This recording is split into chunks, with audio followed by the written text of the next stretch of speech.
finals that's actually, okay, now my mic is working.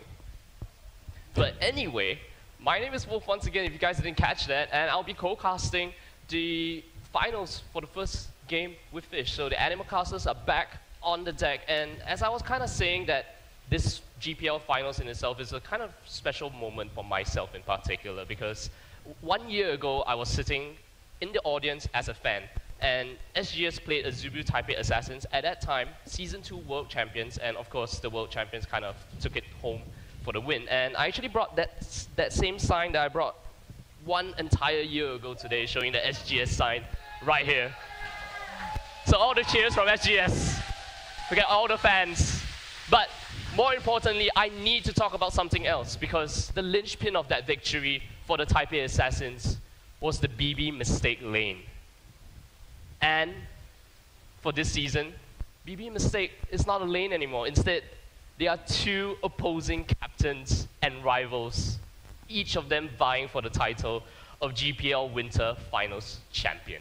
And they sure are, and this is going to be a heavy grudge match between the 2 sister teams. And we already saw that through the player introductions. Every single role is out to get one another. They all want blood against their respective roles. And now, as you said, BB and Mistake are no longer in the same team. They're going to be rivals for one of the first times in a major competition in the GPL Winter Finals. Also, speaking of the Singapore Sentinels, today, 2 of their players are going to be joining us on the desk to provide some insight and analysis to the games that will be played between the Azubu Taipei Assassins and the Azubu Taipei Snipers. Please welcome to the desk SGS Kailing, the captain, coach, and support of the Singapore Sentinels, and also SGS, the current jungler for the Singapore Sentinels. My goodness. So, to start off, SGS Kailing, I heard you got something to say to everybody out here, because I've heard that both of you have decided to, you're both gunning for different teams. So, which team are you supporting? So I'll definitely be supporting TPA, Taipei Assassins, simply because they were Season 2 World Champions, and so they'll be champion again today. Very interesting. I mean, that's quite bold. And Hallelujah, what about yourself? I mean, obviously since Kailing's supporting TPA, you must be supporting TPS. Usually I would agree with my coach, but just for this matter, I would support TPS. I'm sorry.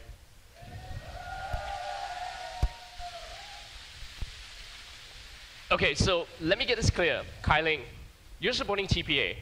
And to welcome you to the desk today, I have something to give you. I support TPA, and that's for you.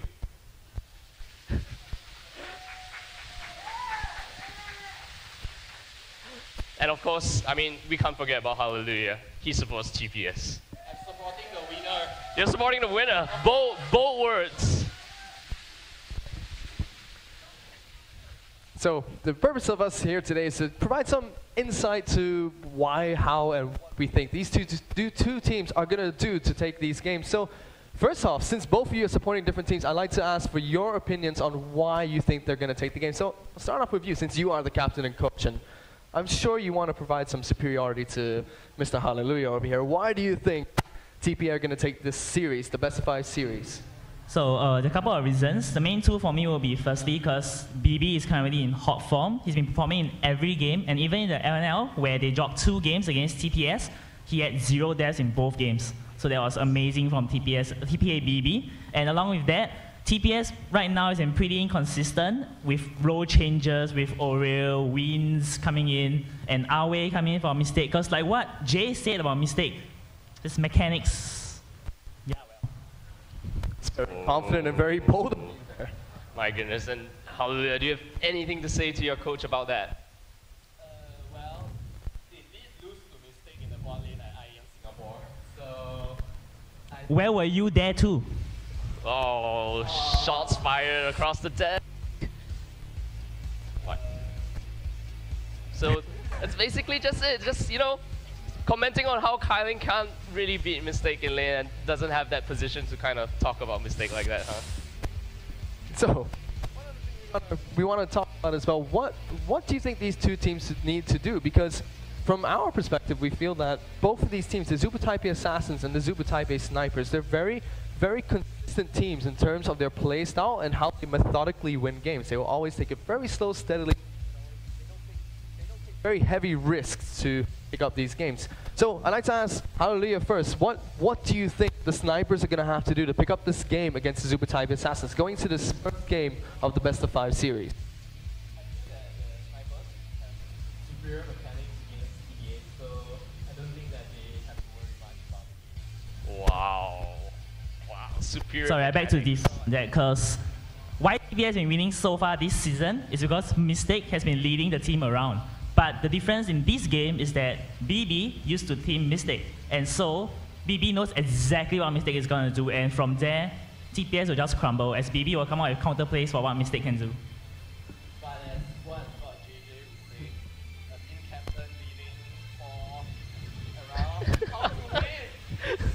Okay, whoa, okay. calm down, guys. So it seems that not only do we have a grudge match between these two teams, but there's a lot of grudge match going on this desk itself. So that's pretty much going to be a huge focus of. Well, we've already seen how much the players individually want to take out their opposing rivals. It's pretty obvious as well, as much as these two teams are sister teams and are all good friends with one another, they both are out for blood today and they are hungry to take the win off one another.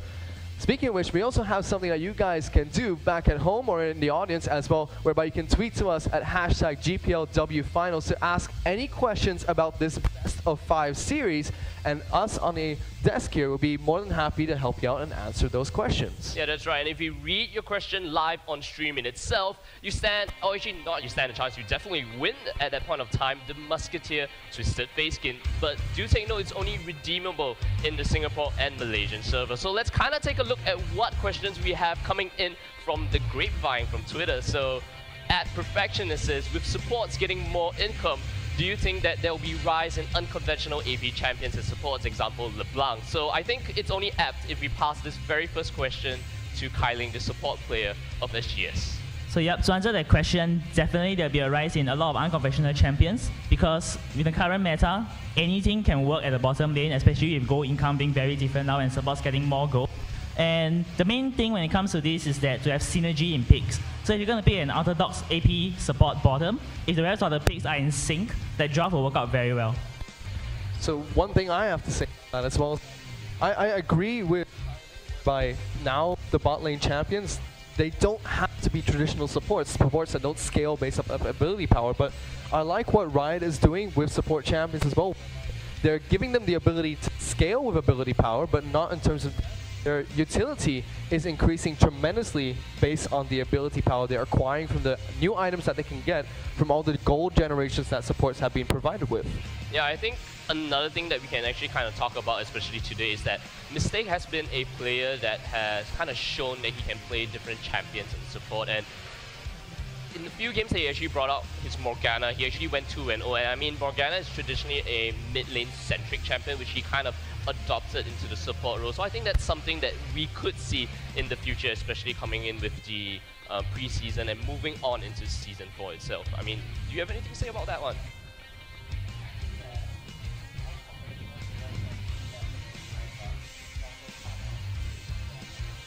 So this got a few kind of picks coming out for the support. So I think that's a really good question, and I think we might see some interesting picks. It's gonna be very interesting because both the Azubu Taipei Assassins and the Azubu Taipei Snipers have played some fairly unconventional supports down in the bottom lane. You just talked about Morgana being picked up a lot as well. So we do have the potential of seeing those champions being played today in this best of 5 series. So Angel Ford Donger also asks here, as a caster, is it more entertaining to cast the current strategies played to perfection or fresh and new champions or compositions? And I think this can apply to both Hallelujah and Kailing as well. They could both have insights to this question as well as players. And I'd like to ask Hallelujah first off.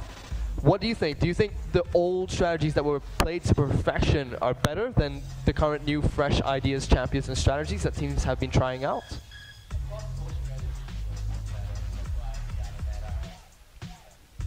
Interesting. I mean, at this point of time, I would have to agree as well, because, I mean, why change what isn't broken? Or more like, why change what's actually broken in the meta right now? But enough about that. Let's kind of move on to the fact that remember when Season 4 actually came out, or at least the pre-season patch kind of rolled by, we were kind of contemplating, would teams pick up the double Relic Shield and play a double Bruiser bot lane? And sure enough, we've actually seen some amateur teams do it in some of the amateur tournaments, be it in the NACL or even in our very own local TLC and stuff. So I think it's a fresh start, but of course, if they execute it well, I think beautiful plays are still beautiful plays. I can add on to that slightly as well, because there's been a lot of uprising on multiple forums and platforms to say that AD carries are becoming significantly weaker now, and a lot of people have stated how they don't feel like AD carries should be played. So it kind of shows that even though teams are still picking up AD carries, it just shows that the double Bruiser bot lane, whereby the fresh and new strategies are just not becoming so popular, and the old strategies are still more prevalent right now. And speaking of which, we're gonna have to actually go and see what these two teams have to say, because we're gonna watch a video about what they have to say about the first game and what they're gonna be doing.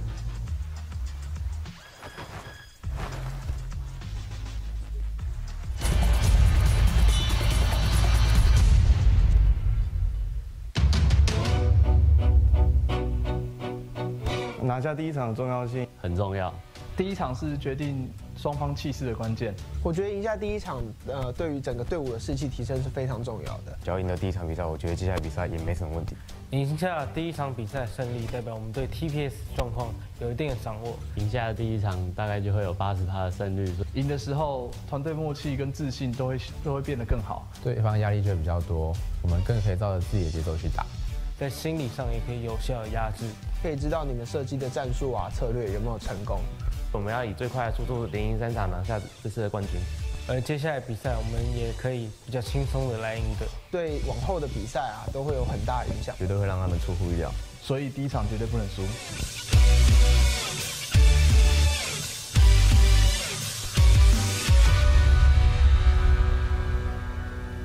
That just really does show how tense this first game is going to be between the two teams. And game one between the Azubu Taipei Assassins and the Azubu Taipei Snipers will be starting very shortly. We will be getting into that first game of the best of 5.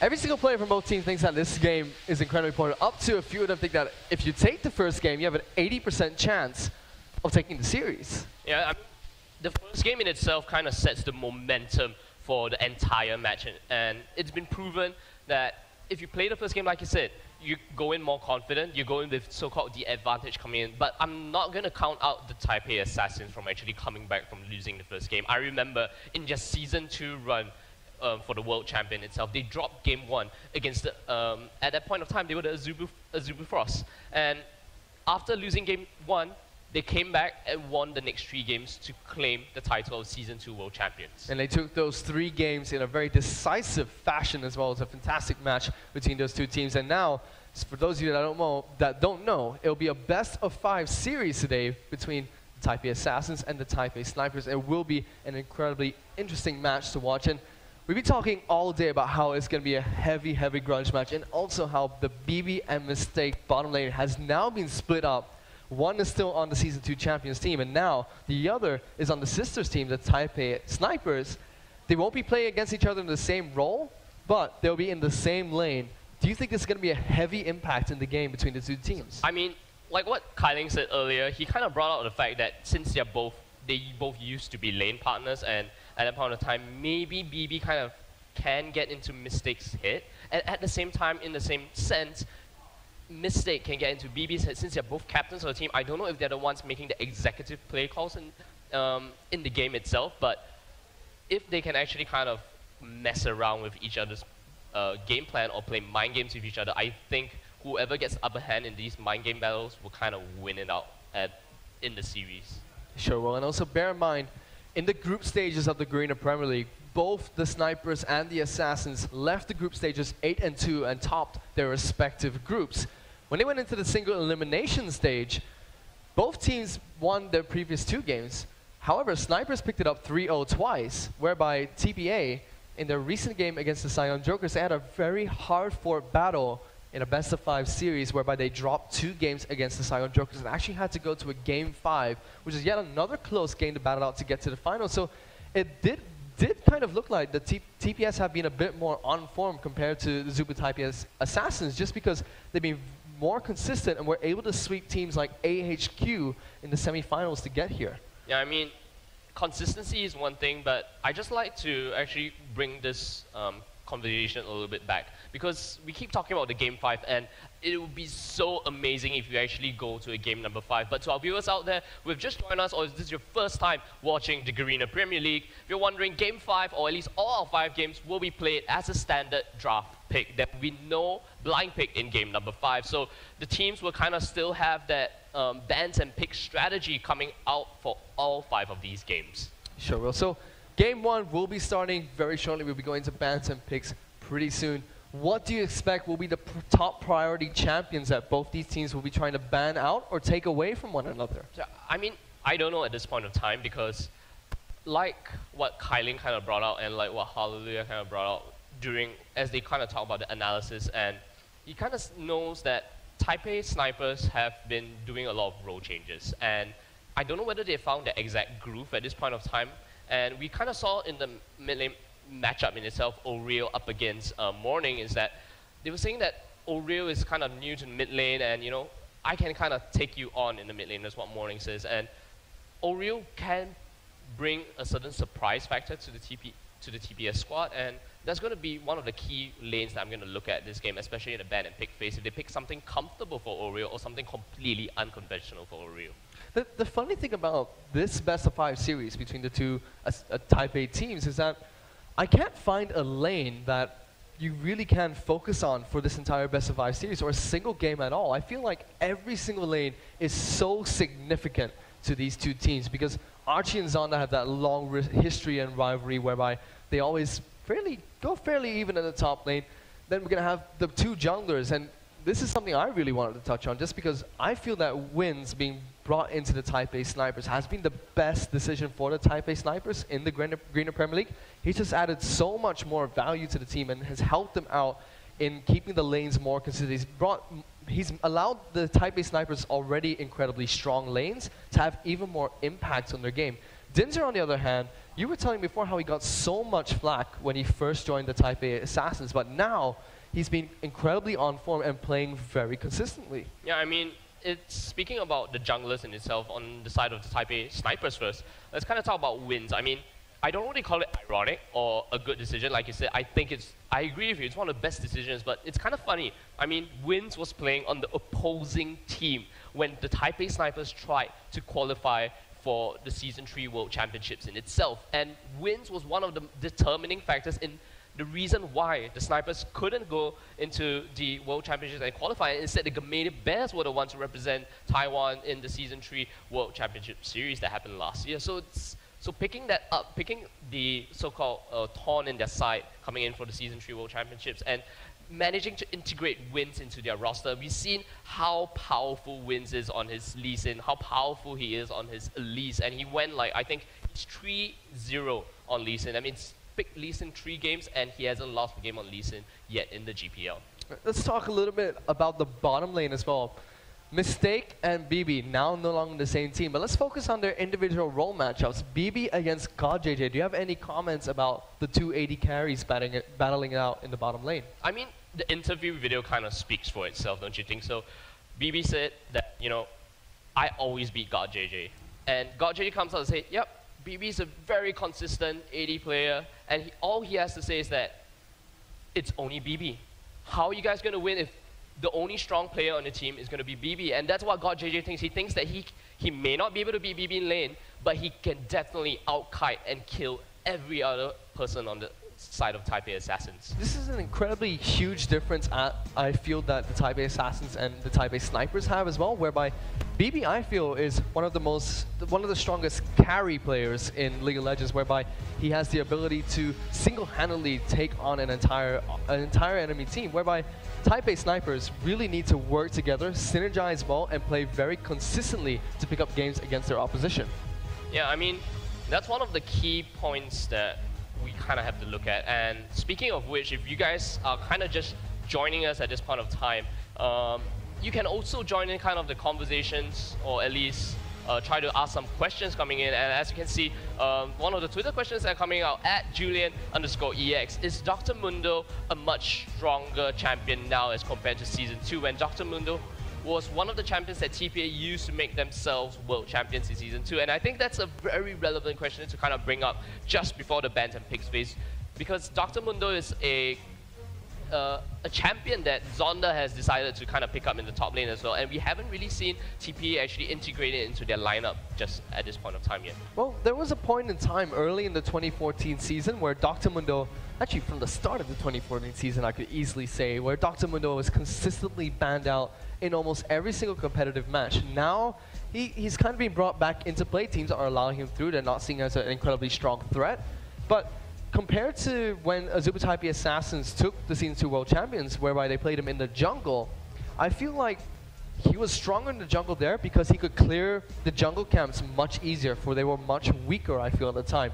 Now that the jungle camps are much stronger, and Dr. Mundo relies on degenerative properties, meaning that he has to use health to cast his abilities and to clear jungle camps, he gets really low in the jungle in terms of health, and that really stops him from putting more pressure onto lanes, and also makes him vulnerable to ganks in his own jungle. However, in the top lane, he doesn't need to use those abilities so much early on, and that allows him to really sustain up with his passive, and also with the numerous mastery changes, and also players picking up the health regen quints for runes before the game starts, and that synergizes so well with Mundo's ultimate and his passive that he can pretty much just sustain in lane.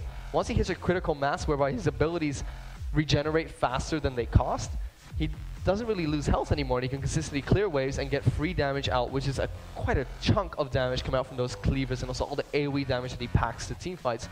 So it's made him a really strong and consistent top laners, and now with the meta focusing on really heavy bruiser, tanky top laners, he fits in it so well that he's just become so popular in the 2014 season. I won't be surprised if we see him picked up. I think the answer to the question is you can kind of just summarize it in such a way that in Season 2, Dr. Mundo fit the role of the jungler. Quick clear camps, very good ganks, and then you just go in and dominate, or help your lanes dominate the opponents. In the Season 4, or at least in pre-Season 4, we were talking about the fact that regeneration has become such an important stat in the top lane itself, and how it synergizes with Dr. Mundo, and in turn he fits into the meta instead of in the jungle this time, where the jungle camps are much stronger and he has to use health to clear and he may not be as healthy anymore. He can go to the top lane and just sustain it and sit there all day long. And speaking of the top lane as well, Zonda against Archie, although one of them does think he's going to get a solo kill onto the other today, it's typically a bruiser brawl whereby they consistently just battle out against each other, and they kind of just want to clear the wave, stay healthy, stay in lane as long as they can, and then transition into team fights or just split push the entire game.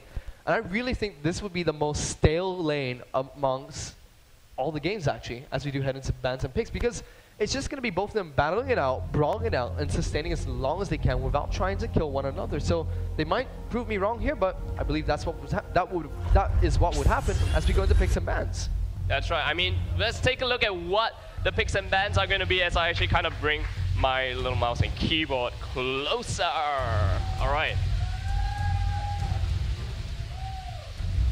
All right, so first up, we actually have a zillion ban coming out from the side of the Azubu Taipei Assassins. So this is going to be very interesting. And in response, Azubu Taipei Snipers bring out Kassadin as well as Trash in the ban list. Let's see what Azubu Taipei Assassins have for the last one. It's going to be Elise. So Reason and Elise, they're not going to take out Win's challenge. You're going to say, I'm not going to give you Lisa and Elise because we respect those picks at this point of time. And Win's going to be like, oh, well, you guys aren't going to face my best champions. Let me beat you with my second best champions. Whoa, okay. So after all the trash talk, Lee Sin and Elise was banned out. They're giving a little bit of respect for that. And I thought that Azubu Taipei only had a okay Thresh. That's also being banned out against him. But the Teemo ban, a little bit surprising, maybe even a bit cocky coming out from the Azubu Taipei Snipers. Archie is going to pick up Shyvana straight away for the Azubu Taipei Assassins. A very strong and comfortable pickup in the top lane, and it was a meta that originated from Taiwan itself, so not too surprising here. Zonda is hovering over Sivir, and Wins is hovering over Nunu here, but he did have Mundo highlighted for some time, and I think we might even see them default back to that pickup. I don't know, because at this point of time, knowing that Archie is going to go for Shyvana in the top lane, and Shyvana is one of Archie's kind of pocket picks. At the time, he hasn't really played it all too much in the GPL. Neither has Zonda, and we know that Shyvana is one of a comfortable champion for both these players. So if you know that Shyvana is most likely going to the top lane, why leave? Or it's more like, why would you want to come up with Mundo at this point of time? Because you can always pick it up later unless they decide to move Shyvana into the jungle. So TPA decide now to lock in Gragas for Morning in the mid lane, and most likely Lulu's going into the bottom lane for Jay. I think you might even see an Olaf pick up here coming in from the Taipei Snipers, just because Sivir already picked up by the Taipei Snipers on the current patch is not as strong as she was when 3.14 was just released, and it gives your team so much mobility, and comboing that up with Olaf pickup with the Ragnarok, he's just able to run through teams incredibly fast and decimate the opposition's carries. Lulu being picked up here by TPA is a bit surprising. It's not an unconventional support anymore. She's been played a lot more commonly as of recent, but Karma's still open, Annie was still open, Leona was still open. Only Thresh being banned on here, so quite surprised that TPA didn't go for that pickup. TPS, on the other hand, Annie's still available. They're definitely going to pick that one up. As we see, Oriel is highlighting Mundo, possibly to trade it up for Zonda. That's right. I mean, both Mundo. Okay, Mundo is definitely going to be the one that Azubu Taipei Snipers have decided to go for. Mundo, Vi, and Annie all kind of benefit for how the Sivir's ultimate is being used. On the Hunt will give them an insane movement speed buff, allow them to go in, get the initiate, get the Tibber stun out, get a few cleavers, and maybe go in with the Vault Breaker as well as the Assault and Battery. And in response, look at what TPA has decided to do, because they've decided to pick up 2 types of support champions, or if you consider Nunu, it's going to be 3 types of support champions. It's going to be Lulu, Leona, as well as Nunu. So they're trying to kind of throw a curveball at Azubu Taipei Snipers in game number 1. I have a feeling we're going to see an AP Lulu bot lane. I have a feeling that we're going to see BB play an AP Lulu bot lane. I might be wrong, but that is the only ranged champion for the Azubu Taipei Assassin. AP Lulu is not too bad. It was hit with a little bit of a nerf in terms of her damage scaling, but her utility scaling is much higher now. TPS here have gone for a more conventional lineup. They've gone for the AD and support being Sivir and Annie. They have that Mundo top lane, Vi in the jungle, just waiting to pick up the mid laner, which God JJ is currently hovering over Riven. Please, let it be Riven. Yes, it is Riven, because if you guys remember, Oriel played Riven in one of the GPL quarterfinal or semi-final matches, and he completely crushed with Riven. It was such an amazing game from Oriel at that point of time, and let's kind of take a look and run down the lineup. So you're kind of trying to take a look at what BB has decided to go. It is going to be that dual lane. It's going to be BB on AP Lulu most likely, or maybe even attack speed Lulu? I don't think so. I think we'll probably see an AP Lulu from BB. He would surprise me tremendously if he did go for an AD Lulu. And AP Lulu in the bot lane does work fairly well. You have good wave clear, good damage, and good crowd control as well. You can also buff yourself in terms of a shield, and also her wild growth gives you health and a knock-up at the same time. And comboing anyone with Leona just gives you incredible amounts of damage as well. My goodness. So let's kind of take a look at what the Azubu Taipei Snipers have for game number 1. We kind of talked about what Azubu the Assassins have. So the Snipers will be running Mundo in the top lane. Do note that Zonda is taking the teleport coming in to the top lane, and in addition to that, it's going to be Vi in the jungle, and in the mid lane is going to be Riven being played by Oriel, and of course a small, I would call standard bot lane, definitely more standard than what the Azubu Taipei Assassins have at this point in time. It's going to be Sivir as well as, let's see, Annie, that's right. So Lulu in the bot lane, this is probably the most surprising thing coming out from the team comp. Nunu is becoming a bit more popular. Shyvana is a standard top laner. Gragas is one of the most consistent mid laners. I would say Leona is one of the best supports as well, but Lulu, as the AD carry, is the only unconventional lineup for Azubu Taipei. It's going to be very interesting if BB can pull this one off in the first game. We saw in the video before how the first game matters so much for these two teams. If Azubu Taipei Assassin can somehow cheese their way, so to speak, with this Lulu pickup into a first game victory, it's not only going to be a huge morale victory for them, but also that's going to help out with what they said was an 80% chance of taking this entire series. It's going to be interesting. I like to take a lot, or at least our viewers, back to a game in which the Azubu Taipei Assassins actually ran Nidalee in the bot lane, and BB went, let's see, he went 9-2-3, and that was against HQ Esports Club, mind you. So that's not an easy feat to achieve, especially when you're running an unconventional bot lane here. Sure isn't. It's going to be interesting to see how Taipei Snipers respond to this as well, just because they're going up against that unconventional lineup.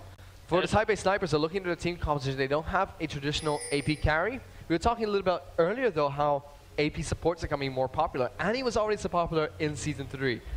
Now the 2014 season has rolled around, and Annie has that gold generation that she can get from the bottom lane. The ability power scaling on Annie has not been affected at all in the current patches, so she will still do a ton of burst damage with those new items if she does go for the ability power pickup.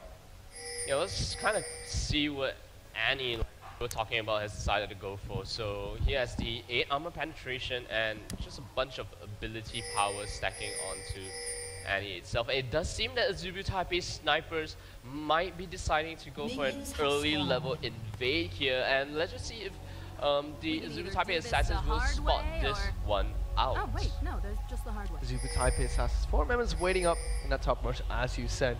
GPL is taking a little bit of damage there. There goes the trinket placed down. That will spot the Azubu Taipei Snipers if they do decide to leave that brush, which they will. Yeah, they will decide to go in. They definitely saw the ward go down, so they must know that the assassins know about this. So what assassins decide to do is that what TPA has decided to do is just send Morning as well as Jay into the blue buff jungle, and then we have a pause coming along, maybe some technical difficulties here. So we'll be going back into that game. The players have sorted out those technical difficulties that they had early on, but one thing I want to talk about is the lane swap as well. As BB's going to go down so low. Wow, the level 1 bullying. This I definitely have seen this before, because this is so reminiscent of the SKT against KT Bullets game where Faker uses Riven at level 1 just to bully out Ryu's Gragas. So we're going to see 2 lane swaps come around for both teams. TPA are going to put their AD carry and support, AP carry and support in the mid lane, whereas it's just BB and Jay in the mid lane, whereby Taipei Snipers have put mistaken got JJ up in the top lane. So normally Silver and Annie have so much burst potential early on, just because one stun into the boomerang bag just does so much damage early on into the game. Swapping them into the top lane makes sense because they're unsure of what Leona and Lulu can dish out against them. However, this swap into the mid lane is very interesting. Azubu TPA might be going for a little bit of buff control and maybe early pushing, which Dinter has come out to try and help out with. Yeah, look at the Blood Boil coming in from Dinter early, and he does have the red buff, and he just wants to kind of stick around here to maybe give them more pushing potential coming in. I don't know how well a Leona Lulu lane will start pushing into a mid lane turret, but it's going to be quite interesting, and I like the decision coming from the Azubu Taipei Snipers at this point in time. They decide to send Mistake to pair up with O'Real to deal with this duo lane from the Azubu Taipei Assassins, and it's quite funny because the Azubu Taipei Snipers used to be known for their duo mid lane, in which they do the fast push and the stun comes out from, wow, Jay taken down extremely low. The stun doesn't connect from O'Real though, and Jay has managed to flash out, and the tick of Ignite will just bring him down to slightly more than half HP. 2 flashes used, one on Wins and one on Jay there. So now Jay's a little bit more vulnerable in the mid lane. He can't be so aggressive. Bear in mind, this is the shortest lane, but with Annie sticking around in this mid lane, Riven and Annie will have so much kill potential if Jay decides to jump in with that Zenith Blade.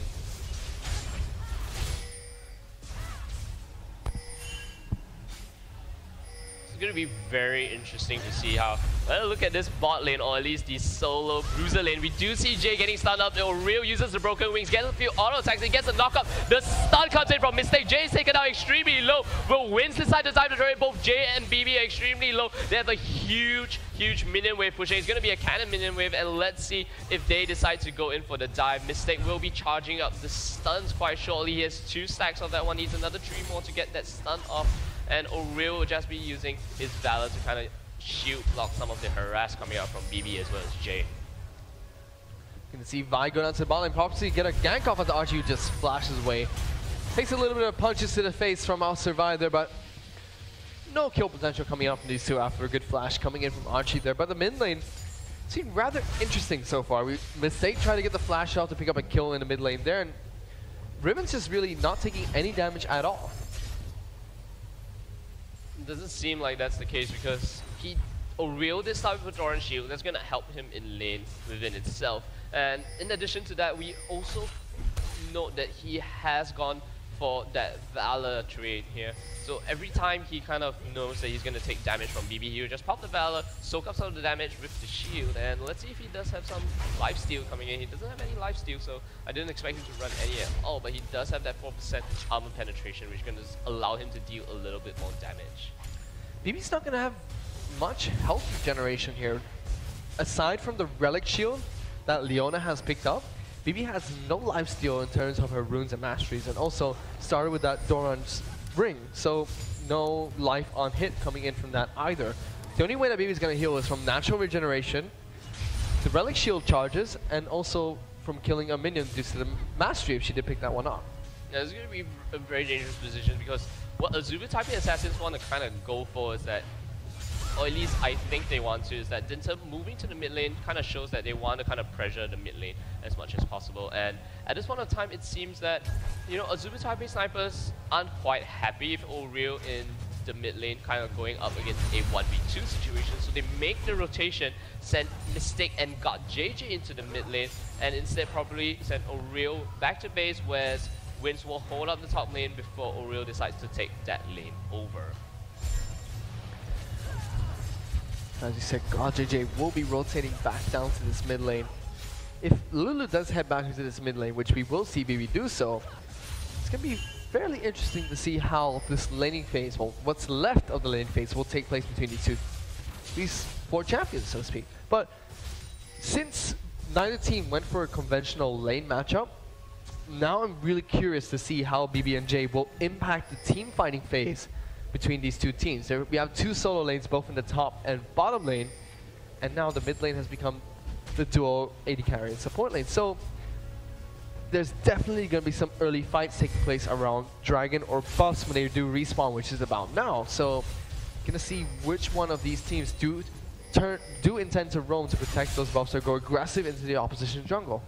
Yeah, it does seem that this rotation has kind of hurt Azubu Taipei Assassins a bit, because at this point of time, what's happening now is that we do see, whoa, I missed that first blood coming in onto O'Real there, and Morning picks that one up easily. That solo kill in the top lane was something I completely did not expect. So we saw in the Grudge early on that there was talks about a solo kill in the top lane, but that was not from Morning and O'Real there, but Morning using Gragas to pick up a kill against Riven. And Morning, bear in mind, did have the experience advantage just because O'Real was in the mid lane with Annie, thus splitting the experience that they gained from destroying those creeps. As we do go into a replay of what happened up there. So Morning's gonna body slam in on full health Riven and just gonna decimate O'Real in an easy solo kill. Yeah, that's right. I mean, I was saying that it kind of hurt Azubu Taipei Assassins a bit, but here we have actually Azubu Taipei Assassins going for the Dragon.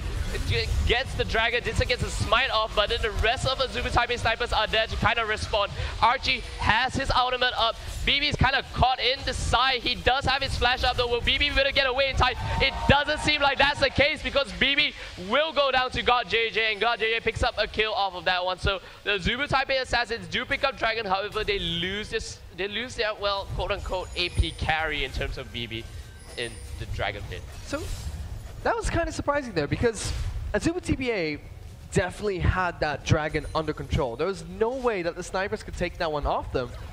But BB, one of the more experienced players, you could say, on the Azubu Taipei Assassins, one of the only member left from that Season 2 World Champions win, was caught really out of position there, but a good job by the snipers to lock him down long enough to prevent him from flashing over the wall and pick up a kill onto him. Yeah, I like to kind of bring us back to what happened in the top lane here against Morning and O'Real. Morning hit level 7 first when O'Real was only at level 5, and the insane amount of burst damage coming out from Gragas' barrel roll into the explosive cast and Ignite into the flash body slam that just kind of destroyed O'Real there. Sure, and Gragas packs so much burst with all his abilities and doesn't scale tremendously well, but fairly well with ability powers. O'Real taken extremely low, forced to flash away, and oh my goodness, Morning wasn't kidding when he says, oh no, the solar flare will miss, but Mistake gets started off, gets the polymorph, but the wild growth will come in, knock him out and prevent him from escaping at all. God JJ is now pressured under the turret, and it does seem that this Lulu pick from BB seems to be working extremely well so far, getting 1 assist onto that one, despite kind of not, you know, not being able to survive in that dragon attempt. TPA were not afraid to use 3 ultimates early there as we see another fight take place. Oh my goodness, Wiz has to go all the way in and is forced to flash away from that one. Jay is now the one that's going quite low, but Wiz is taking quite a bit of damage at this point of time, and Jay is able to walk away from that one. A little bit overzealous here, where Win's going in the flash into the assault and battery, and all BB needed to do was to flash to put Wins in an extremely uncomfortable position under the turret. Archie's going to be able to get some tremendous amount of damage onto this bot lane tower, potentially even pick it up after this wave. Unfortunately, may not be able to do so as Muda runs down, but TPA were not afraid to use 3 ultimates there just to pick up a kill onto Mistake playing Anian. It was a good pickup there. Mistake was a little bit out of position, playing way too far forward than he should have against 3 champions in the mid lane. BB flashed really nicely away from that assault battery, and that's one of the unfortunate things about Twisted Advance or assault battery, whereby you target a player and then you move towards them, is that they always have the time to just dash out or flash out into tower range or into the rest of their team and put you in a dangerous position, which we saw Wins actually had to flash out and then charge away from that situation. Oriel is still 2 levels under Morning at this point of time, and Morning is not giving Oriel an inch at all. He's not even allowing Oriel to stand within experience range.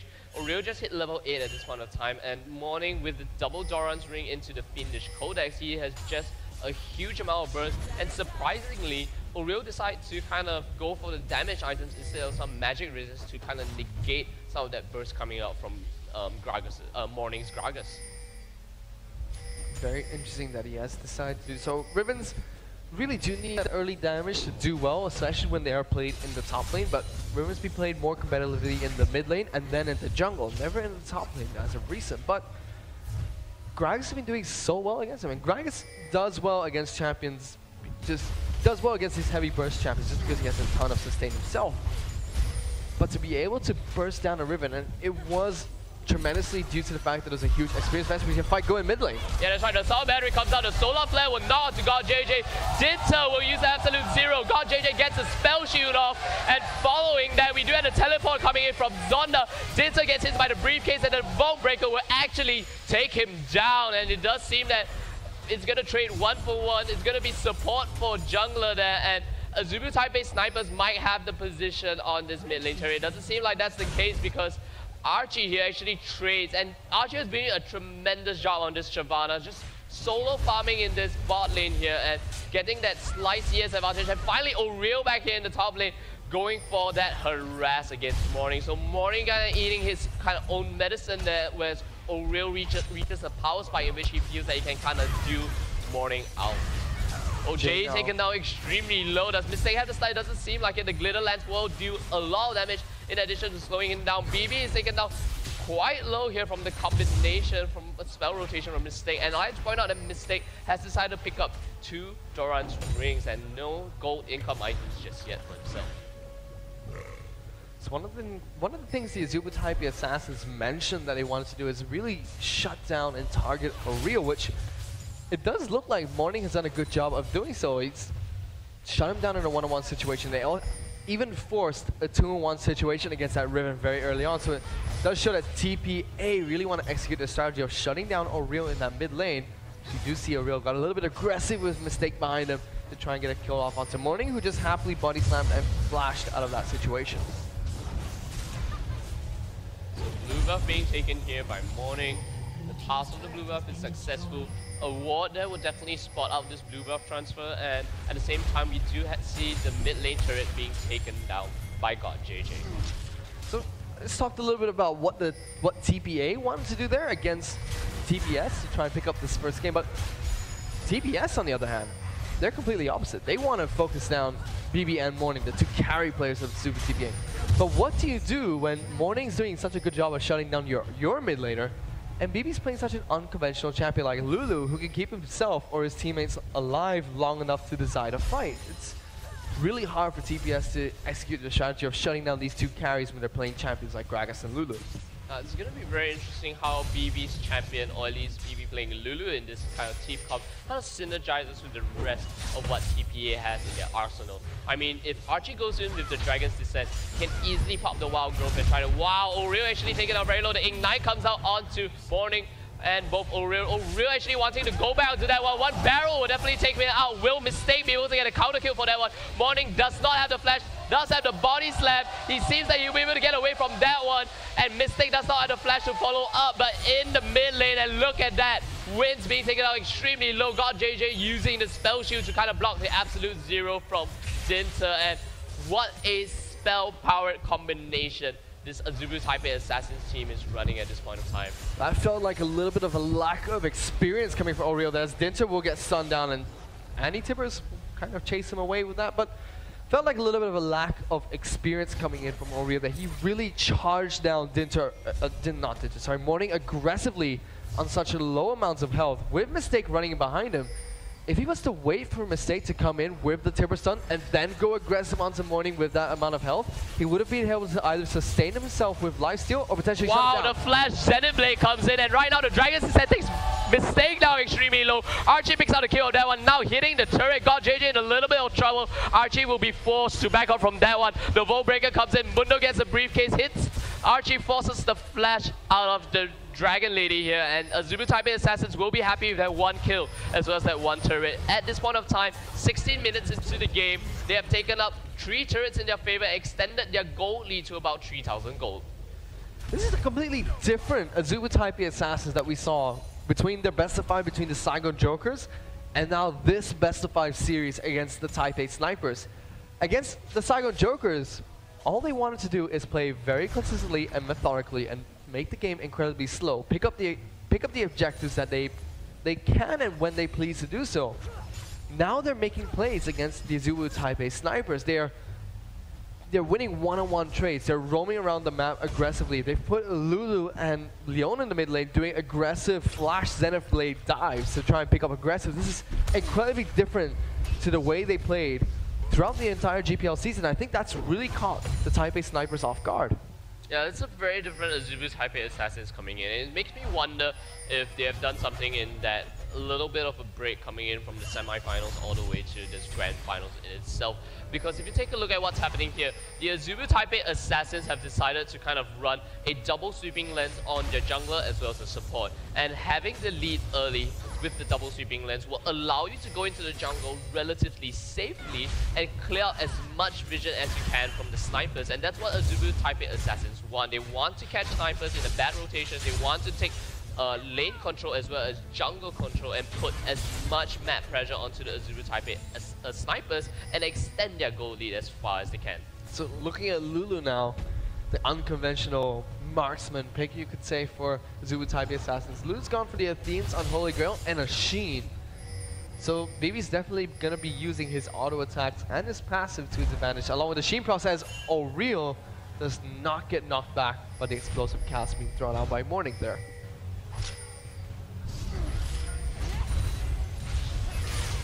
Yeah, Wins here getting caught out in the jungle. The knockup will actually go in. Assault and Battery will just stall BB for a bit, but God JJ has on the hunt. BB will be taken down from the Timber Stun here by mistake, and now Jay is in a bunch of trouble. Dr. Mundo is coming from the side. Archie goes in the Dragon's Descent now, and then a double kill for mistake. But Archie does take out JJ down. Archie is on the sidelines. Dinter will completely airball the absolute zero. The briefcase will miss, and Dinter will be able to get away from that one. Good try from Dinter, but it does seem that the Azubu Taipei Snipers will trade that skirmish 3-2. So 3 kills gain for the Azubu Taipei Snipers. 3-2 is not a bad trade for either team. Of course, TPS came out on top of that one. Dinter popped his absolute zero in a very awkward location. TPS just pretty much stopped right in front of the edge of absolute zero.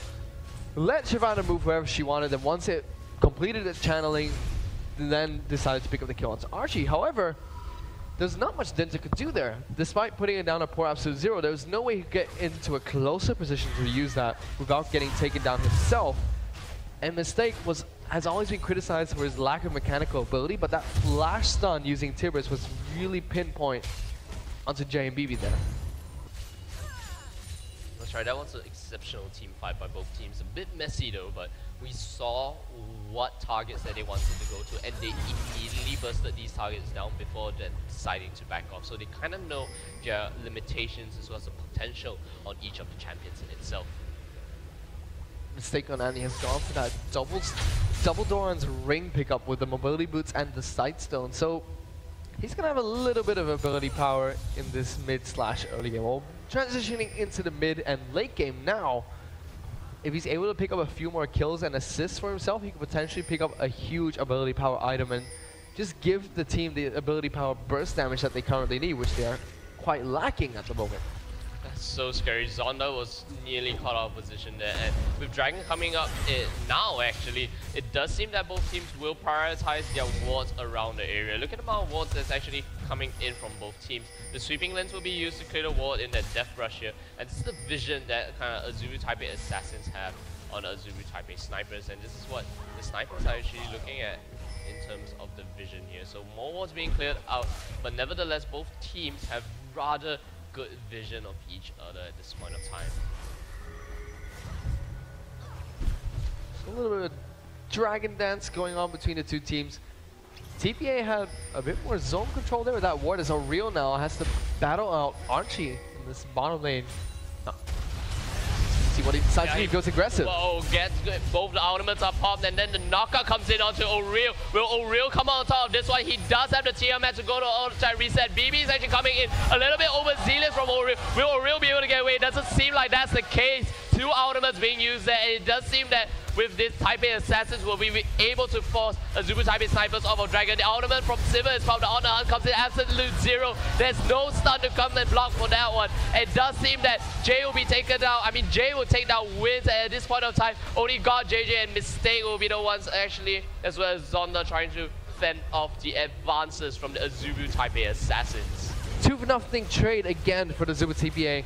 Lulu was a crucial role in that fight and might actually get taken down here. Will not. Dragon is picked up by TPA. Yeah, that's why God JJ gets initiated on once again. Dinson doesn't have much mana. He's the one that's getting quite low at first. And now God JJ will get bursted out immediately by Morning. And now Zonda is in a world of trouble at this point of time. All members on the side of Azubu Taipei snipers, Taipei Assassins are still alive.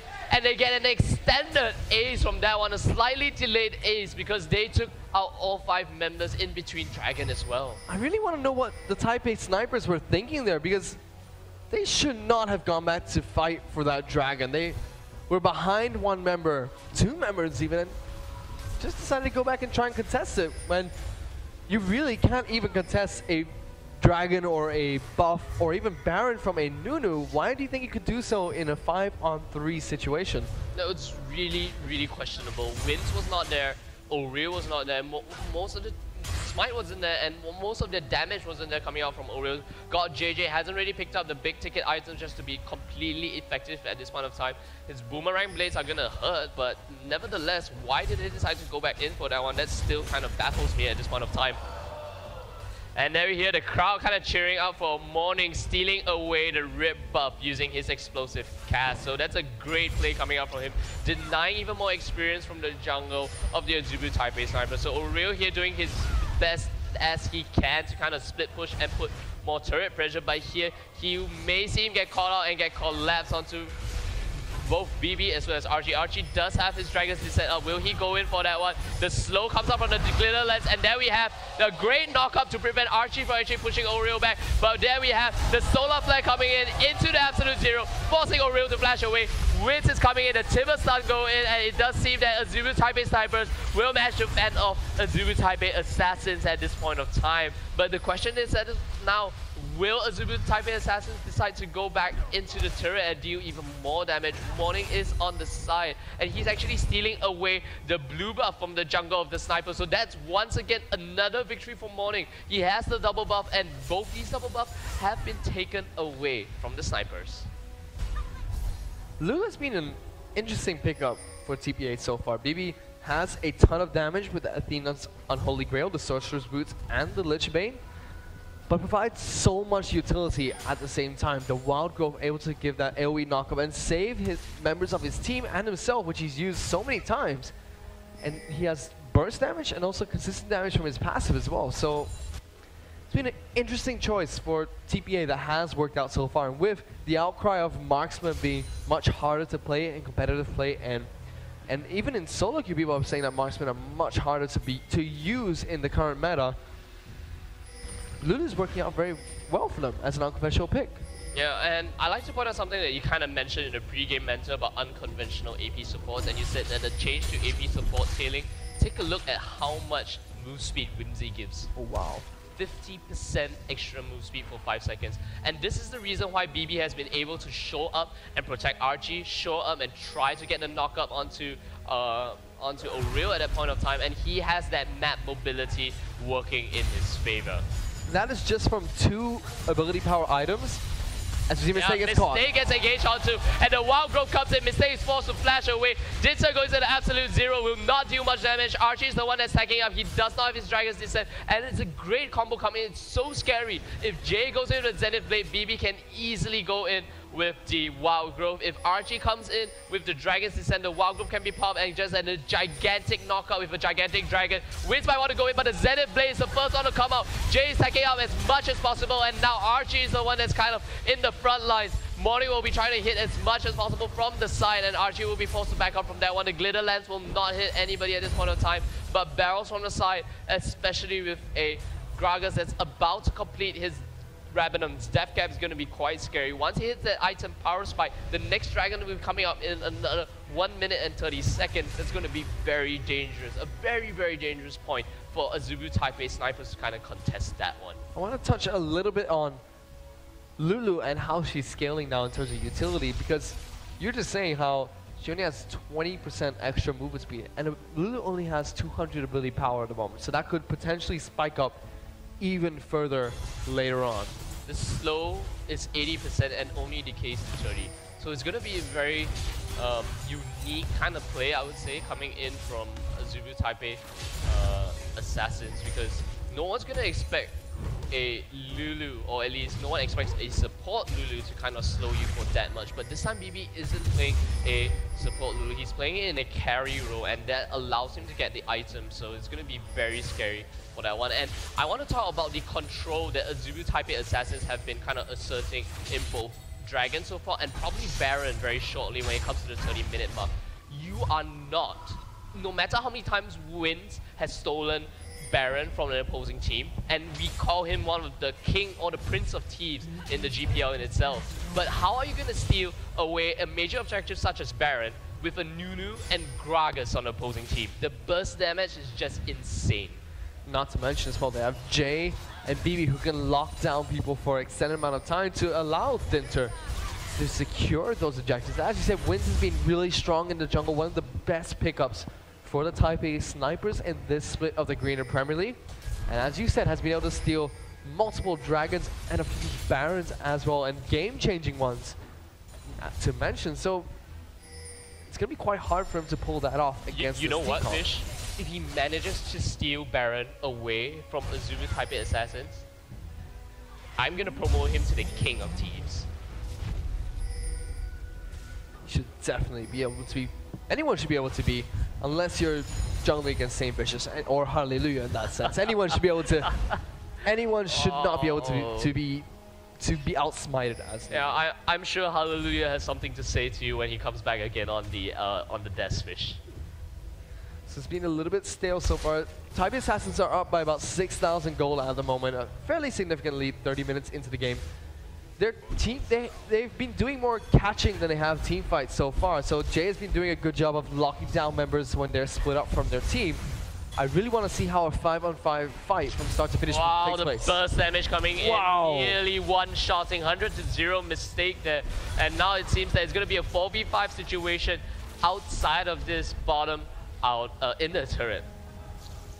That's just one of the reasons why Gragas has been so strong from Season 1 to the 2014 season. He just packs so much utility and burst in his kit. And mobility as well with that crazy body slam.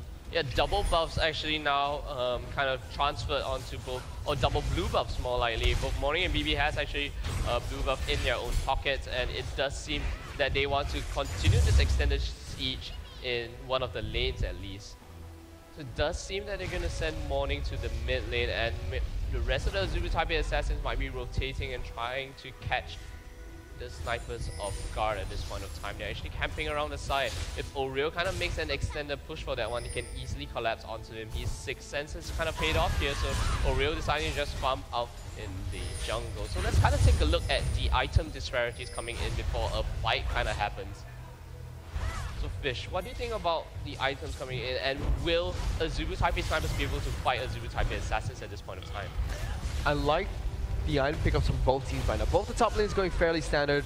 Archie's fairly far ahead with almost an extra randomness being completed compared to Mundo, who only has that Sunfire Cape.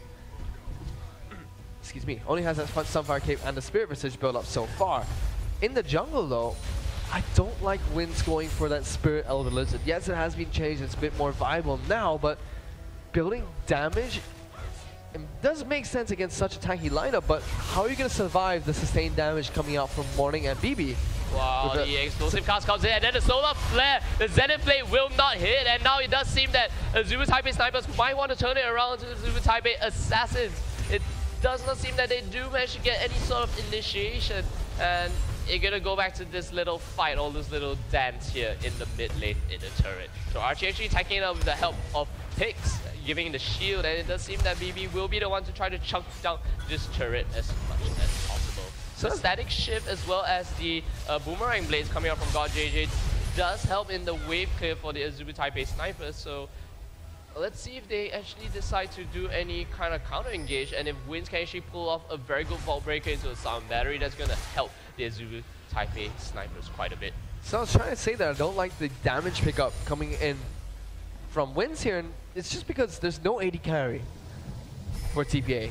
As we might see somebody get caught out here. Yeah, there we have the vault breaker will not hit anyone. Winds, where are you going with that? And now the assault battery goes in on the tankiest member, Archie. I don't think you want to target Archie at this point in time. Winds is forced to put in one final vault breaker. Jay will be the first one to go down. Aurel is now into the fray. Dinta has completely no mana at all. The boomerang blade will actually clear it away, and a great explosive cast will actually try to knock most of the carries away from the Azubu Taipei assassins. And now great fight from the snipers, great bait coming out, and that could have gone a lot worse for the Azubu Taipei assassins, but thankfully the Azubu Taipei snipers made some bad plays there. We saw Winds actually kind of miss his vault breaker initially, and at the same time Morning with a fantastic explosive cast pushing most of them back.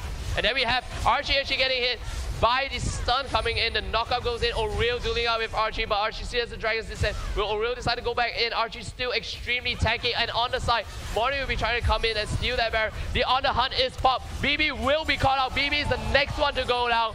Zonda will slay him, and it does seem that Azubu Taipei snipers will have the positional advantage on the Baron at this point of time. But it's very worrying for them because the rest of the assassins are already back up. Morning is still at full health and full mana. He has the Zonyas, and the ball breaker comes in, but the body slam will go in succession to chase that away. A great Zenith play on the God JJ. The solar flare will lock up two people. Archie with the first one to go down, shut down onto Aurel, and the Dinto will get stunned up, doesn't get a full channel, the absolute zero out, and now Dinto will be the next target to come in. Will the stun, the knockup does hit. Dinto will most likely go down. This a great explosive cast will save Dinto. Fantastic play by Morning so far. My goodness, that was an incredibly extended team fight there. TPS won the entire team fight there in style. They didn't even lose a single member, all of them leaving with fairly low health in that situation. But I was talking a little bit how I wish Winds went for more tankier items, and that just showed why. Mundo barely got taken out at all in that fight. He was so tanky and so resistant to the damage that came out from TPA that they just had no way to deal with him other than Whimsy from BB that allowed one person to speed up and run away from Mundo. So effectively, without their AD carry, their sustained damage is significantly less than TPS, who do have Sivir, who can constantly dish out sustained damage. What's going to be very worrying for Azubu Taipei assassins coming to the late game is that Shyvana deals quite a bit of magic damage, and here we have Azubu Taipei assassin actually going in for the dragon. This should be their third or fourth dragon of the game, I believe. And as I talk about the kind of damage or damage output is being given by Azubu Taipei assassins in a bit, it's that Shyvana does a lot of magic damage.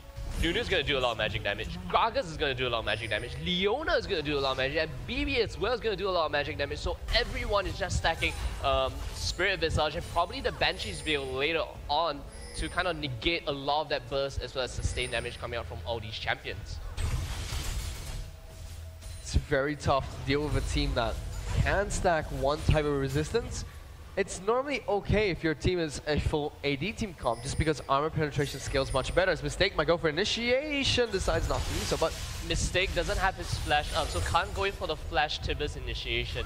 Once that flash comes off of cooldown, I do expect Mistake to play even more aggressively, like as if he has that flash up. He's playing at this point of time as if he has that flash up right now. The Talisman of Ascension is already built upon onto Mistake at this point of time, so he can go in with the Talisman of Ascension on top of the Sivir on the Hunt ultimate with a massive, gigantic speed boost. This Azubu Taipei Snipers team is so extremely mobile at this point of time. Taipei Assassins, they're still in the lead by 6,000 gold. They're not out at all in any sense. They're in fact ahead right now, but TPS with the more conventional lineup and itemizing correctly against Taipei Assassins have a huge chance of coming back into this game. They proved that with that Baron fight, which could have gone, as you said, even worse for the Taipei Snipers. They're really lucky. Sorry, that could have gone even worse for the Taipei Assassins. They're really lucky that the Taipei Snipers did not catch more people, actually did not catch anyone that walked through that brush. Speaking about catching people, Oriel is getting caught out again. Does it seem like Oriel will be able to get out of that one? Yes, he actually manages to flash away from that. And he survives this lockdown from both Morning as well as Jay. What fantastic reflexes from both players. My goodness. That might be a Baron pickup though for the Taipei Assassins, because they have Archie split pushing the bottom lane on Shyvana. The rest of TPA can run down to Baron. There will be no Riven to fight this one as BB tries to get a pick onto the members. And never count out wins the smite hands of God that wins. Has had a great initiation coming from JJ. A max Zenith play coming in, and it does seem that God JJ will turn it around with the On the Hunt. It seems that TPS wants to go back in, and a very messy team fight. Who are they going to focus first? Oriel is in the back lines, or in the front lines at least, try to deal as much damage, and both teams will decide to back up from that fight. Jay has been so on form with both the Solar Flares and the Zenith Blaze. He's been consistently hitting key targets and catching people out of position. He's been the one that's been making the plays for the Taipei Assassins. There's another one. There we go. Oriel actually gets Whimsy. And then the Dragon Sensei comes in. Mistake is taken down. Mistake will go down first. Tibbers didn't really do much there. Zonda now trying to zone as many members of the Azubu Taipei Assassins away from this turret. Oriel is taken out very low, and it's now only Zonda as well as God JJ that's there to defend this turret. Wins and Oriel need to back off and try to heal up as fast as possible. So Zonda here extremely tanky, has the Banshee's Veil, has the Spirit Visage as well as the Sun's Fire Cape to kind of get that additional health in and get your effective resistance or effective health to an even higher state at this point of the game. So very lucky there that, you know, what Azubu Taipei Assassins wanted to do was try to take a sneaky Baron with Archie actually kind of split pushing in the bot lane itself, but Snipers were aware of it happening. And I like to talk about the awareness from both teams, or at least the vision control for both teams. Look at the amount of deep wards that Azubu Taipei Assassins have in the Snipers jungle, and look at the amount of wards that the Snipers have. That's not going to be a lot, because with the Oracle's lens already being picked up by Dinter, and with two other sweep greater lens coming on the side of the Azubu Taipei Assassins, that's going to be a very easy ward sweep for them. They can easily clear up half of the top half of the map with the wards and just bait them into a very, very bad maneuver into Baron. And if TPS gets caught in a Baron bait, I think it's going to be game for Azubu Taipei Assassins. Lulu should have about 400 ability power more now, if not even more. And you're right, 481. So that's going to be almost 50% movement speed increase on her. Whimsy might try and catch somebody out here. Morning decides not to as the ward gets placed down, but 78% movement speed increase, and this glitter lance itself from 80% to a minimum of 72. You might as well just keep it at 80. So what TPA really need to do is what they did in that last fight. They need to catch out God JJ, Mistake, or Real, or Wins, who are the not so tanky champions on the team, not Mundo, anybody but Zonda right now. I like what Zonda's Burst them doing. down and then finish the fight that way. Yeah, and speaking of Zonda, I really like what he's doing in this point of time because there are few wards alive for the side of the Azubu Taipei snipers, and if the Azubu Taipei snipers can kind of fight around the vicinity of these wards, the split push by Dr. Mundo being played by Zonda will definitely work out. They've already managed to take all the outer turrets finally from that one push from Zonda in the bot lane itself, and that's going to kind of prevent the bleeding coming in. So the gold difference at this point of time from both teams has shriveled to about 5,500 gold. So from 6,000, Azubu Taipei snipers have been doing quite a decent job of stopping that bleed of gold coming in from themselves. TBR poised to try and counter out or potentially take a Baron for themselves. This is what we've seen from them in every single game against the Saigon Jokers. They will wait for about the 40-minute mark where they're about between 6,000 to 10,000 gold ahead and try and take a sneaky Baron or force a fight here. Yeah, the teleport comes in from Zonda, and now a great 3-man stun coming in from Mistake. Mistake will definitely go down to this one, but they definitely delay the Baron. And now the Wild Growth, the Solar Flare will heal to Zonda. O'Reilly's in the team fight, and many people going low. First one to go down will be BB. Jay will probably be the third one to go down. A great fight coming up from the Azubu Taipei snipers, now chasing on to Archie, and the only one that's possibly alive is going to be Dinter. This is most likely a Baron for the Azubu Taipei snipers.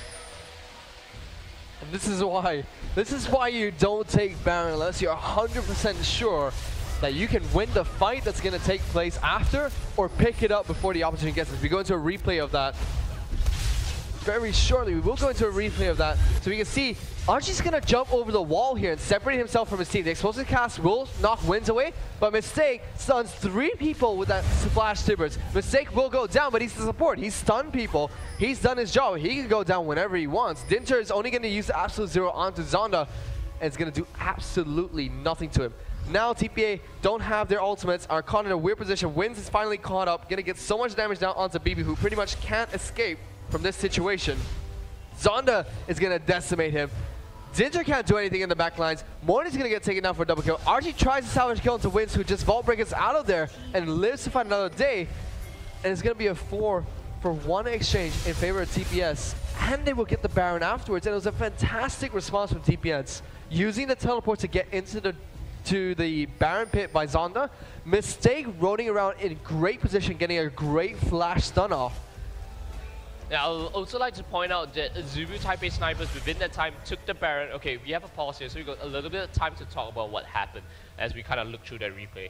So what happened there was that Azubu Taipei snipers got the Baron, they got the Dragon, as well as kind of invaded into the Azubu Taipei Assassin's jungle and picked up as much as possible. So what they have now is a 400 gold lead for the first time in the game. And I also like to kind of talk about the synergy, or more like the synchronization of Azubu Taipei Assassin's team, because in the Baron Pit itself, we saw the explosive cast come out from the inside of the Baron Pit to the outside to try to disrupt as many members as possible.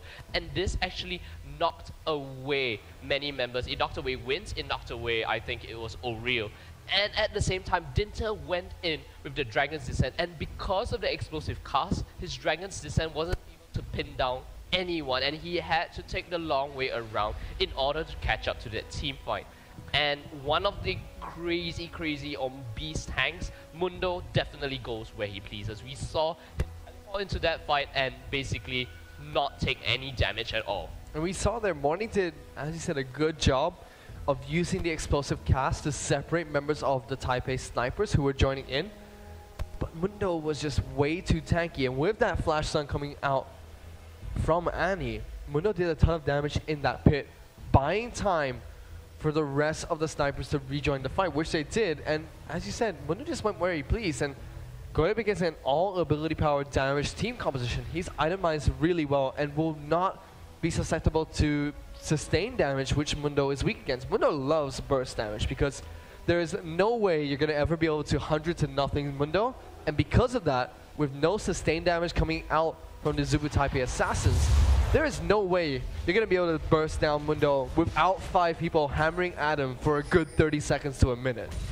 Yeah, I think Azubu Taipei Assassins, or at least their team comp, has reached a point in which the snipers are starting to outscale them. If the Assassins were able to kind of close out earlier with that massive 6,000 gold lead, I believe that this game would have been a completely different story. It should have ended maybe about 10 minutes ago with the Azubu Taipei Assassins as victors in game number 1. But now we're in the 43-minute mark.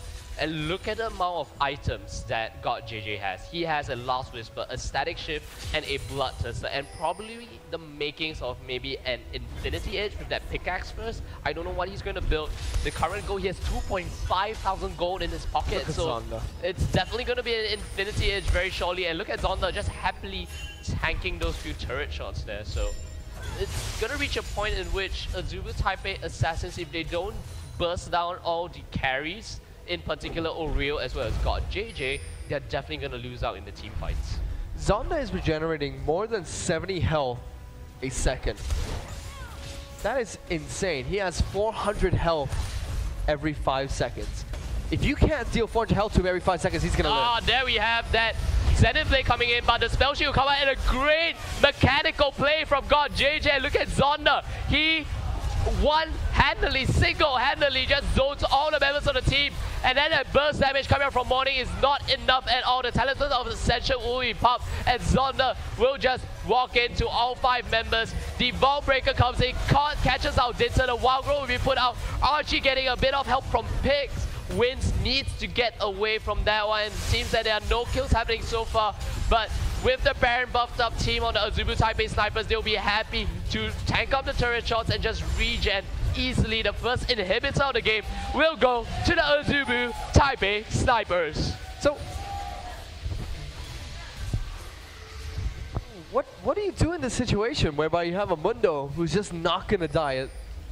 He's regenerating 400 health every 5 seconds. That means you need to deal 400 damage to him every 5 seconds, and that's just enough to keep him at 100% health. Yeah, there we have Zonda once again. No, Zonda don't care. Look at his Mundo gold. Zonda has no time for your troubles, Wolf. No time at all. Oh my goodness, that taunt. That taunt there, oh goodness. We said this was a grudge match. Zonda is really showing that it is right now. He just doesn't care. He's just standing in front of the tower and baiting. Not even attacking minutes, just telling TBA to do something. My goodness. They have to wait for this Baron buff to run out because the amount of additional stats that's being given or gifted to Azubu Taipei Snipers. Look at Zonda. It's like he's walking into everything on purpose. Normally you would say that would tickle the tank. But the wow, there we have the initiation coming. The Wild Growth comes in. The Dragon's Descent should be coming out quite shortly. Mistake has taken out immediately. It does seem that Azubu Taipei Assassins have the advantage in this one. Archie hasn't popped his Dragon's Descent just yet. Oriel joins back in the fight. God JJ is on the outside, trying to deal as much damage as possible. And very clean fight coming out. Zonda is only at half health. God JJ is still on the hunt. And it's very questionable. Why did Archie not decide to use his Dragon's Descent there? Because he only managed to use it at the last second.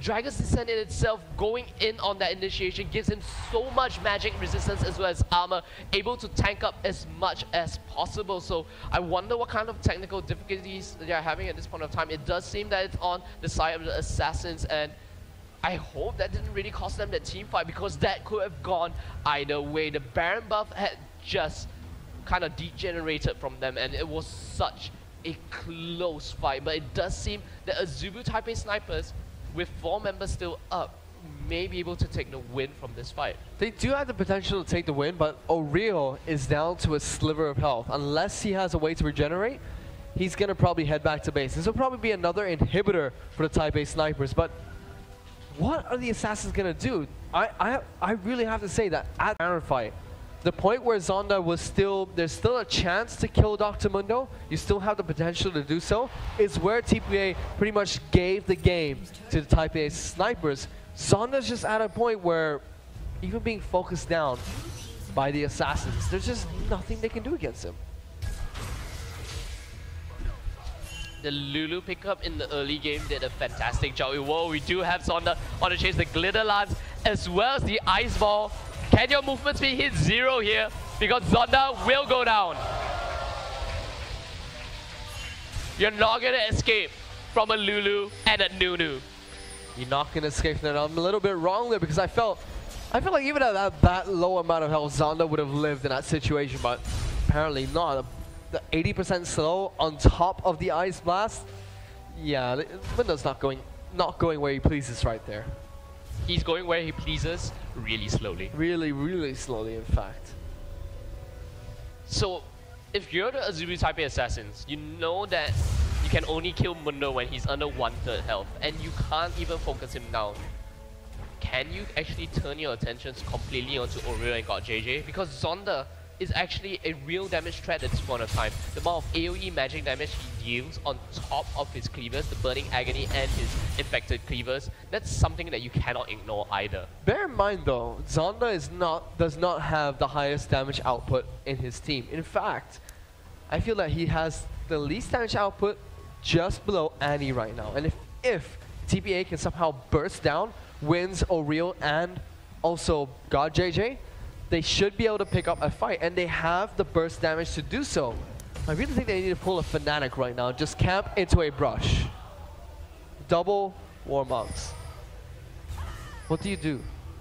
What do you do when you get 1,000 health from one item and a ton of regeneration? 55 health per Warmogs. Let's check. 226 without the Baron. He has 5,500 health. Zonda is a beast right now. This is, I don't know, honestly, this game may have hit the point of no return for the Azubu Taipei Assassins, but I'm not going to count that out just yet. I think though, until once Zonda sells that Sunfire Cape, which I don't think he will, and gets another ability power item, nobody is going to even hurt him on TPA. That Sunfire Cape is purely there to block auto attacks, a little bit of physical damage and tower damage, that's it. That's right, the Solar Flare comes in. God JJ has been on point with these spell shields. Jay tries to go in onto God JJ. Mistake is taken out very low. Mistake will most likely go down to the igniting.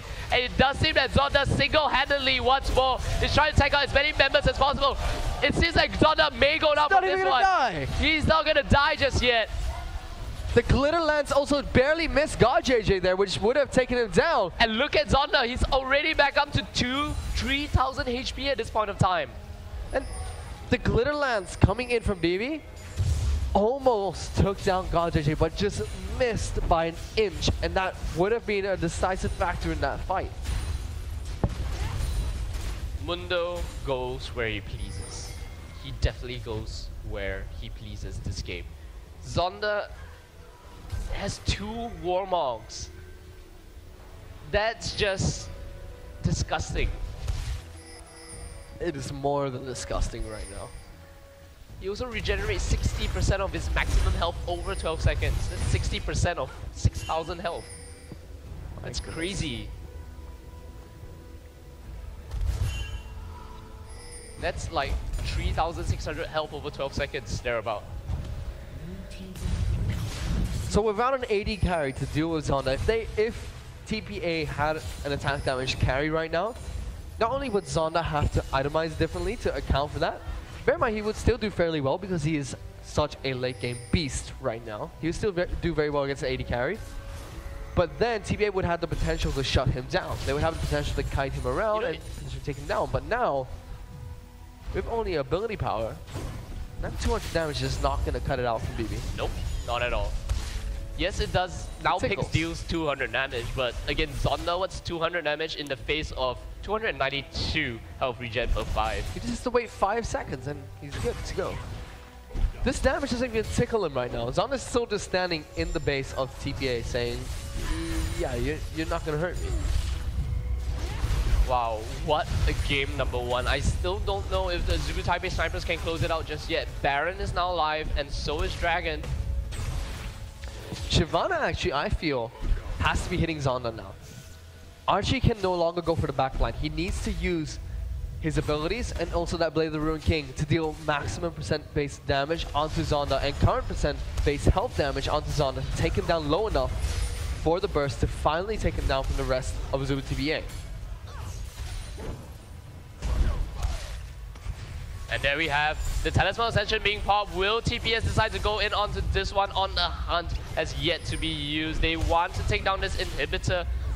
All the inhibitors are back up for the side of TPA, and it does seem that one inhibitor will go down. Oriel will take that one out. Zonda is just body blocking for everyone now. And he decides to take the shortcut. And this may cause a lot of trouble. He gets the stun. The Zenith Blade comes in, and Mistake comes in and gets the stun onto BB. Zonda is still alive. He pops his sadism and just goes in all the way. Oriel getting zoned out by Morning a little bit now. And Archie decides to go in. He doesn't have his Dragon's Descent. Now he comes in, the Dragon's Descent, the Explosive Cast comes in. Mistake is taken out very low. Zonda is taken out very low. Oriel is still at full health. God, JJ is still at full health. And they just managed to take the inhibitor. So they trade no champions. But Azubu Taipei Assassins lose the inhibitor. And they may possibly lose Baron out of this fight. TPA can't even lock down Zonda for more than 10 seconds. They have the perma-slow team comp right now. Dinter and BB just slow down champions for so long. And Jay has so much lockdown potential on Leona as well. They can't even lock down Mundo enough to take him down to critical health. This is very interesting because the vision wars right now are being won by... TPA doesn't really have a lot of vision within this fight, or at least within this area in which they want to fight in, because just these wards are kind of going to allow them to do so, and we may see the engage come in very shortly. There's this Zonda actually taking out so many members. The ball breaker comes in from Wind. And let's just see who is the one that gets taken down low first. Then we have On the Hunt, Big Pop. A great solar flare into the explosive cast, into the absolute zero. Takes TPA down really low despite all of that attempts. And Oriel just being a beast here. And on the sidelines, God, JJ is the one to go down first on the side of Azubu Taipei snipers. But nevertheless, both Jay and BB have been taken out quite low. And Azubu Taipei snipers are making a beeline for the Nexus. What could TPA do there? Zonda, once they picked up Baron buff, Zonda became unstoppable. There is just nothing that TPA could have done from that point. And even now, they're trying to fight him. Archie's actually going to use that Zonia's Hourglass to go into that gold person that he will be. Zonda still taking the brunt of damage. Mistake getting taken out really low. TPS, Zonda might actually get taken down here. Archie gets on the kill. Now Mistake's in a lot of trouble. He'll get taken down. Oriel also trying to jump out of that fight. What is this fight? Oriel gets slow by the ice ball. Will he be able to make the leap across? Yes, he does. He gets away from that one. But will he? He's not safe just yet. Will Archie be able to catch up? He does have the Dragon's Descent. He will choose to keep it at this point of time. But already losing Zonda, got JJ as well as Mistake. It may seem like it's going to be a free Baron for the side of the Azubu Taipei Assassins. Both Nunu as well Shyvana can easily do this. And God JJ will be poking his head around. Sorry, Oriel will be poking his head back around again and wins the Smite Hands of God. Will the King of Thieves or the Prince of Thieves be able to steal this one away from Nunu? Morning's actually making his way down really slowly. Let's see what happens here. If Wind steals it, it's game over for TPA. It will definitely be game over TPA. God JJ is back up. He's making a beeline to the Baron at this point of time. Let's see whether he comes in for this one. Wins is still on the outside. Gets the start of. Oh my God! Oh, he steals the Baron! He steals the Baron! My goodness! Wins! You stole the Baron! God. And here comes Zonda with a teleport and home guard. He's gonna make a beeline for the base. He doesn't even care about picking up kills. Wins just stole Baron from a Nunu and a Gragas. Oh my goodness. And it was a 1-on-4 inside the Baron pit.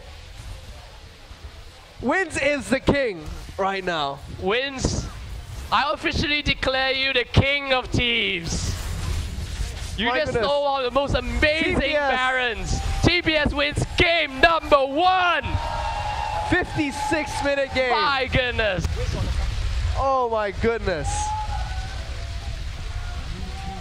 I'm just speechless from that one, Fish. I'm absolutely speechless. Wins is good at stealing buffs, and he just proved it right there. He stole Baron away from a Nunu with Smite and Consume and a Gragas and 2 other members of TPA nearby to get damage and burst down onto the buff, and Wins was able to take that one away. Not to mention, TPA did a good job of keeping up early against TPS. They got really far ahead. The Baron that they tried to take, costed them so much. And it was a play from Zonda and Mistake that really secured it. They were able to lock down 4 members of TPA for enough time to allow the rest that got knocked away by Morning to recover and participate in the fight. From there, Zonda just said, you have no sustained damage. I'm just going to walk all over your team, and your base. And that's exactly what they did for the rest of the game. It was a 56-minute game, and that was only game 1 between these two teams. I'm just speechless. I mean, me and Chris were kind of talking about it in the 3rd and 4th placing match. If the 3rd and 4th placing match was this exciting, I'm going to be so hyped for the Grand Finals in itself, and game 1 definitely did not disappoint.